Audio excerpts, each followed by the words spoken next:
Boa noite. Hoje vamos falar um pouquinho sobre pessoas que são movidas, arrastadas pelas emoções. Falar um pouquinho disso e passar para outros assuntos. Muitas vezes, as emoções, os sentimentos, as paixões, os afetos, o estado de ânimo, a nossa afetividade, ela vai sendo aquela que comanda a nossa vida. E isso traz um grande prejuízo. Um abraço aí para a Lucineide. Uma boa noite, Lucineide. Vai tendo um prejuízo na nossa vida, porque muitas vezes nós vamos, nós vamos sendo reféns, escravos daquilo que nós sentimos. Por exemplo, hoje eu estou triste, um exemplo. Aí porque eu estou triste, eu não vou fazer e cumprir os meus deveres. Não, isso não pode acontecer. Porque a minha tristeza não pode comandar as minhas ações. Hoje eu estou com raiva, então eu não vou trabalhar. Muitas vezes acontece que talvez a pessoa não deixe de trabalhar, mas ela vai trabalhar ruim, com a má qualidade, de forma proposital, porque ela está com raiva. E às vezes de situações fora do trabalho dela, fora da empresa. Ou seja, alguém que é conduzido tão somente pelos sentimentos vai transformar a própria vida em um caos, em uma confusão, em uma bagunça. Tanto no relacionamento de namoro, de amizade, do casamento, de trabalho, dentro da igreja, o que deve prevalecer não são as nossas emoções, não são os nossos sentimentos. Eles importam? Claro que sim. Mas não deve prevalecer em nossa vida, ditando as regras, esses sentimentos. Hoje eu estou triste, por isso eu não vou rezar. Hoje eu estou muito alegre, então eu não vou fazer tal coisa ou eu vou fazer tal coisa. Já pensou se a gente começa a pautar a nossa vida por conta dos sentimentos? Isso traz um prejuízo enorme. Então a gente precisa ter esse cuidado. Não pautar a nossa vida por conta da nossa afetividade. Repito, ela é importante. Quando a gente vai rezar, a gente tem as nossas emoções, as reações emotivas, nos nossos relacionamentos, sejam eles de amizade, familiares, com irmãos do grupo de oração, de uma comunidade, da paróquia. Os sentimentos são importantes. Expressar também o que nós temos de afeto também é importante. Mas não é isso que deve comandar e coordenar a nossa vida, de forma alguma. Nós temos a nossa inteligência, dada por Deus, assim como a afetividade foi dada por Deus. Nós temos a nossa vontade. Então o que acontece? A nossa inteligência, a nossa vontade, elas devem, através de uma vida interior, de uma vida espiritual, se aproximar cada vez mais de Deus. Porque quando você usa a sua inteligência, a sua vontade, para unir essas duas faculdades a Deus, você vai se tornando uma pessoa mais virtuosa. Você vai caminhando para a santidade. O grande problema é que muitas vezes nós não usamos a nossa inteligência. Quando eu falo inteligência, não é saber de muita coisa. É deixar que Deus ilumine a nossa mente para que nós possamos tomar decisões segundo a vontade de Deus. Porque existem pessoas que têm um título, né? Por exemplo, é formado, já tem mestrado, doutorado, tem vários diplomas, mas não é inteligente. Tem inteligência, mas só usa para o pecado, só usa para o mal, só usa para buscar os prazeres da carne, só usa para tapear as pessoas. Uma pessoa dessa está sendo de fato inteligente? Não. Está agindo como se fosse um animal irracional, que tem uma inteligência que é dom de Deus, mas acaba não utilizando ela. Perverte esse dom e usa sempre para o mal, achando que tá sendo uma pessoa estratégica, esperta. Não. Essa esperteza ela é maligna, ela é destruidora. Então a verdadeira inteligência é quando eu vou compreendendo a vontade de Deus para a minha vida, através das Sagradas Escrituras, através da vida dos santos, através de pessoas mais experientes na fé que me orientam, através dos documentos da igreja, do catecismo, através de uma vida espiritual, quando eu vou deixando que tudo isso vá formando a minha inteligência, aí sim, de fato, eu estou sendo uma pessoa que está caminhando para a sabedoria. Mas quando eu só uso ela para os meus interesses, o meu prazer, para o meu orgulho, para a minha vaidade, para a minha preguiça, para a minha avareza, o que eu estou fazendo? Eu não estou sendo inteligente. Eu estou sendo bobo, burro. A palavra pecado, a palavra pecado tem vários significados, mas um deles é ratá. A palavra pecado vem também de ratá. Quer dizer errar o alvo. Uma pessoa guiada pelo Espírito Santo tem uma inteligência iluminada e uma vontade fortalecida, ela mira e ela aponta e ela vai para o alvo certo. E o alvo certo é a santidade, é a vontade de Deus. No entanto, quando nós usamos a nossa inteligência para o pecado, a gente está fazendo o quê? Errando o alvo, dando uma ratada. Por isso que a palavra ratada, ela tem um sentido bem interessante. Alguém que, fulano deu uma ratada. Não é porque jogou um rato não, viu? Ô piada besta, hein?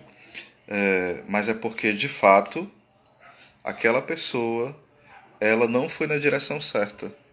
É como se ela estivesse indo no carro e, de repente, ela desvia e vai parar no matagal, numa selva perdida. Ela errou o alvo. Ou ela vai ficar pendurada ali no abismo, quase caindo naquele abismo.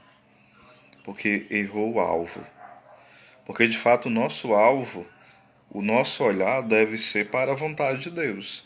E a vontade de Deus está muito clara, primeiramente, nos mandamentos. Às vezes nós queremos saber, qual é a vontade de Deus? E que Deus comece a falar muita coisa. Isso é bom querer ouvir Deus? Claro.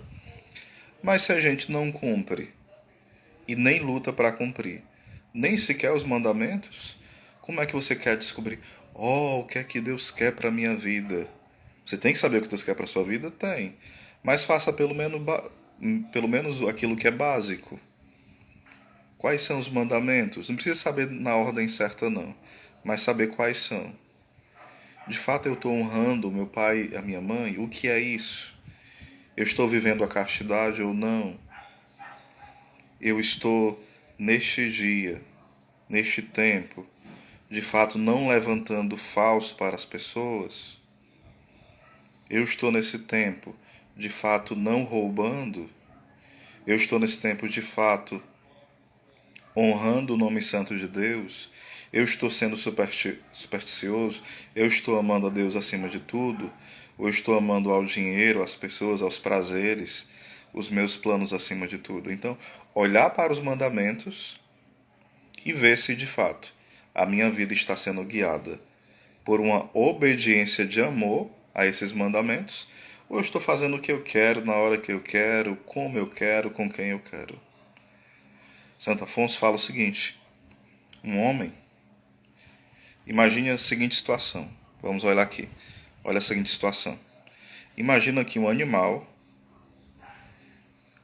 ele começa a pensar como homem,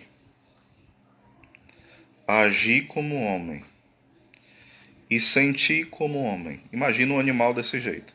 Um animal que começa a pensar como homem, agir como homem e sentir como homem. Santo Afonso vai dizer: vão chamar esse animal, essa besta, de quê? De homem, de ser racional. Aí ele nos convida a pensar outra coisa. Imagine um homem, né, ou uma mulher, que começa a agir como um ser irracional, a não pensar como um ser irracional, a reagir como um ser irracional. Aí Santo Afonso diz: essa pessoa, esse homem, merece o nome não de homem racional, mas de besta, porque vive uma vida bestial como os brutos. Agora é a pergunta que a gente tem que se fazer: será que nós vivemos uma vida bestial? Ou uma vida simplesmente natural? Ou nós buscamos uma vida sobrenatural? Porque às vezes os nossos sonhos são sonhos lícitos, não são sonhos proibidos. Mas às vezes nós sonhamos tão raso. Não, meu sonho é um dia ter uma casa, ter comida e conforto. Mas os animais também querem isso: uma casa, comida, conforto e a relação sexual para procriar. Se a nossa vida se reduzir só a isso, que são coisas importantes, claro, né, para quem é chamado ao matrimônio, o ato conjugal, né, ter filhos, tudo isso é bênção de Deus. Mas se a pessoa vive só pensando: não, eu quero só uma casa, comer, dormir, e a vida vai passando, e eu vou tendo diversões, e acabou. Uma vida dessa é uma vida o quê? Meramente animal. Uma vida espiritual, uma vida sobrenatural, onde eu desejo crescer nas virtudes. Se eu sou impaciente, eu vou crescer na paciência. Se eu sou orgulhoso, eu vou buscar em Deus a graça da humildade.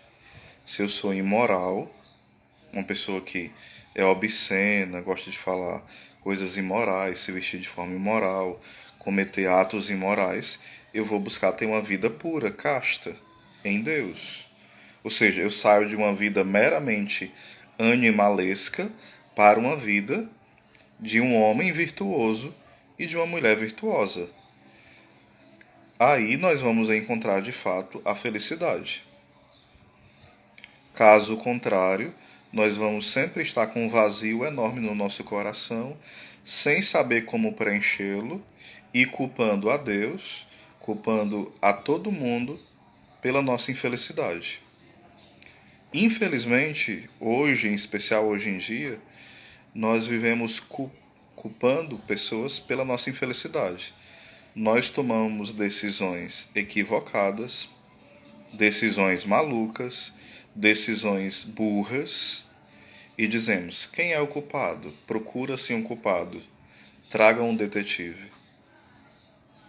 Nós precisamos aprender a rezar o que nós rezamos no confesso, né? Por minha culpa, minha tão grande culpa, e peço à Virgem Maria, aos anjos e santos, e a vós, irmãos e irmãs, que rogueis por mim a Deus nosso Senhor. Por minha culpa, minha tão grande culpa. Ou seja, saber reconhecer que eu sou culpado muitas vezes. Culpado porque tem doenças físicas que eu sou culpado. Algumas não, vão acontecer, mas tem outras que nós produzimos Pela nossa desordem. A desordem no sono, porque não se disciplina em dormir na hora certa, em acordar na hora certa. A, a, a nossa indisciplina no comer. A nossa indisciplina em usar excessivamente as redes sociais. A nossa indisciplina na nossa própria higienização. A nossa indisciplina em ir para se expor em lugares que a gente não deve, em situações que a gente não deve, comer fora de hora, ou seja, coisas básicas.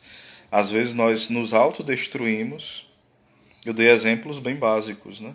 E vamos procurar culpados. São João Crisóstomo fala assim: nós somos especialistas em fazer uma lista dos nossos sofrimentos, mas nós não temos a mesma pressa em listar os nossos pecados que causaram esses sofrimentos. Às vezes a moça reclama: puxa vida, eu sofro tanto com esse namorado. Espera aí, mas tu tá tendo relação sexual com teu namorado? Não, tô não. Mas tu tá se amassando aí com teu namorado? Ou tua namorada? E tá querendo ser feliz ainda? Tá querendo ter paz desse jeito? Vivendo como um animal com a namorada? Buscando o prazer pelo prazer, usando ela e deixando ela te usar? Aí você acha que isso é felicidade? Enquanto você e ela são escravos um do outro, cada um escravizando o outro e usando, chamando isso de amor. Aí você quer ser feliz. Aí você quer ter paz no teu namoro desse jeito. Vai ser um desastre quando noivar. Vai ser um desastre quando casar. Oséias, isso é uma praga? Não. Isso é óbvio. Pode dar certo? Por um milagre pode. Mas pelo visto você, namorando dessa forma, não está buscando um milagre. Está buscando a sua vontade, o seu prazer, o seu desejo. Então fica difícil o milagre aparecer. Ah, mas eu tô num relacionamento que me machuca muito. Larga dele. Você tá namorando ainda? Larga. Como é que você tá namorando? Há anos e ainda precisa um sinal do céu para você deixar a pessoa ou não. Se o namoro já é um desastre, você vive sempre em dúvida, em confusão, em atrito interior ou externo com a pessoa. Aí você ainda continua com ela.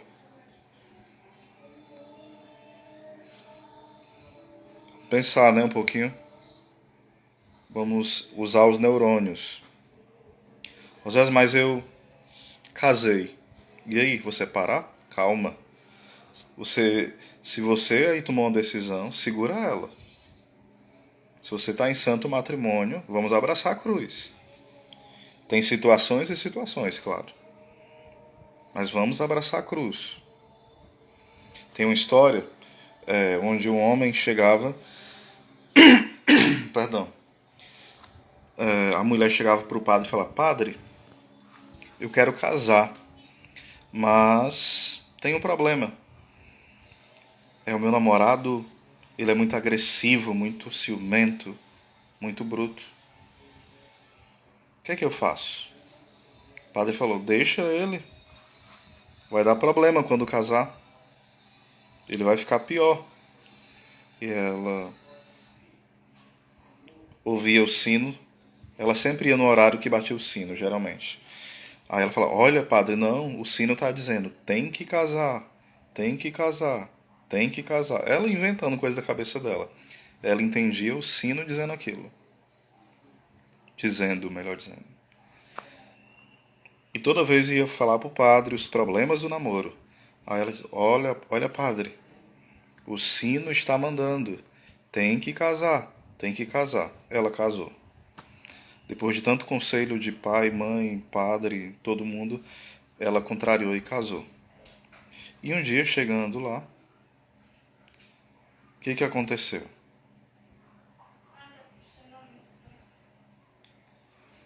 Ela chegou lá e diante dessa situação de sofrimento no matrimônio, ela falou: Padre, eu vou separar porque meu marido é muito incompreensivo, é muito difícil, então eu vou separar dele.